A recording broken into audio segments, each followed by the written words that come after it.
حتى ينادي مناد من السماء يسمع أهل كل لغة بلغتهم يعم أهل الأرض جميعا. لما تأتي على هذه الشروط ستجدها متوفرة في القنوات الفضائية. نداء سماوي يسمع أهل كل لغة بلغتهم يعم أهل الأرض جميعا. كما يشبك القنوات الفضائية. القنوات الفضائية من أين تصدر؟ من الأقمار الصناعية، صح ولا لا؟ وهي موجودة في السماء. طيب الأمر الثاني، بكم لغة موجودة؟ كل لغات العالم موجودة هي فقط في اليمن ولا في كل أقطار العالم؟ في كل أقطار العالم. إذن لها الثلاث الشروط منطبقة عليها. يعني كأن الآثار تشير إلى أن المهدي عليه السلام سيخرج في زمن الحضارة الحديثة. المهدي عليه السلام سيخرج في زمن الحضارة الحديثة. فالحاصل بالأمر على أنه هذه الثلاث الشروط كلها موجودة قلنا في القنوات الفضائية. كأنه يشير لنا يعني في الأثر يقول لك ستستمر فتنة الشام حتى تسمع في القنوات الفضائية على أن نشرة الأخبار تعلن أن المهدي يبايع بين الركن والمقام. في ذاك الوقت تهدأ فتنة الشام.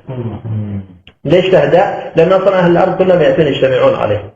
يأتي الناس مدينة في فوضى. قال يا جابر وأن يكون خلاف في كل أرض. خلاف في كل أرض. اليمن يسلمون، الشام تسلم، مصر تسلم، العراق تسلم. فعندها تهدأ الفتن التي عندهم. يا جابر وأن يكون خلاف في كل أرض. في كل أرض، بل حتى تبلغ أرض الحرمين. سنأتي عليها.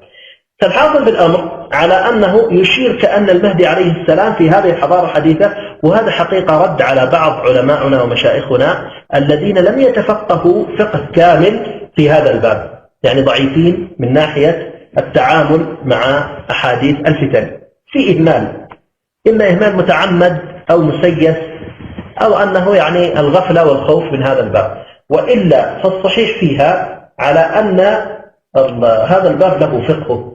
إذا أتينا في الأحاديث سنجد أن المهدي عليه السلام في بعض الأحاديث الأخرى تشير إليه أنه يخرج ما بين مكة والمدينة، يذهب إلى مكة والمدينة ذهابا وإيابا 3 مرات، وإذا حسبناها ذهاب وإياب لوحدها 6 مرات في أقل من شهر. حتى يقول الإمام البرزنجي يقول وهذا يدل على أن المهدي من أصحاب الخطوة تطوى له الأرض.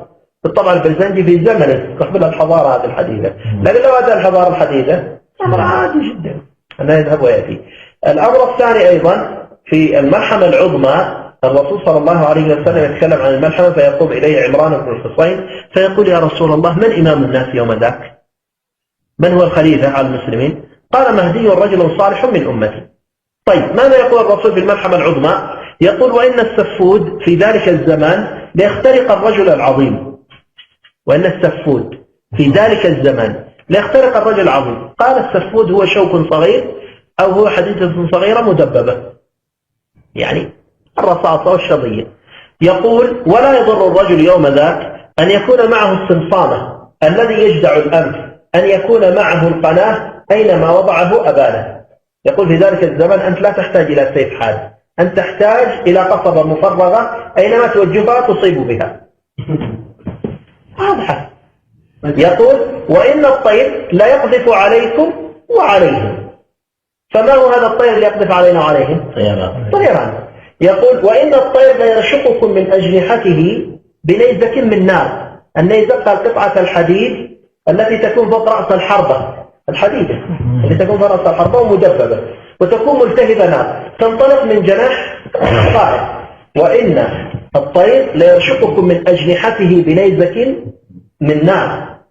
تمام. يقول فتمطر عليكم السماء نارا من كبريت ونارا من زفت ونارا من نفط. قال فيقعون في مهيل من الأرض بعد صواعق ورواجف تصم الآذان.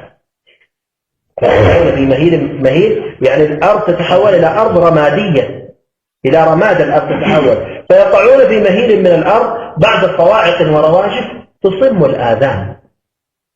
فما هي هذه إذا كانت سيوف ورماح وخيول؟ مش معقول يأتينا أصوات بهذا الشكل تصم آذاننا. الأرض ترتعد تهتز والصوت كمثل صوت الرعد يضرب، يعني إشارة إلى الطائرات والهواء.